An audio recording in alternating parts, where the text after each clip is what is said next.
Don't we make a deadly team? False Ghana is here. Everyone beware.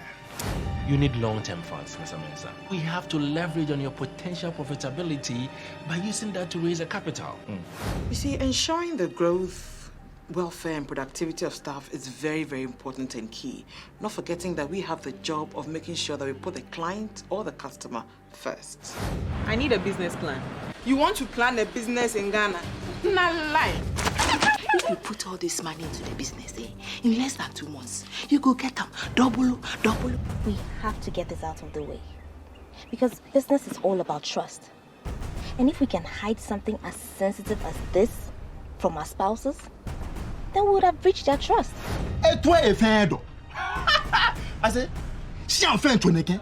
Et d'aller prem. Oh, je me fais go back kwa kona. I say come. Yeah. One city. Now Susanna. One city and fan koya kwanche bi akọ. Eba. Solutions eba.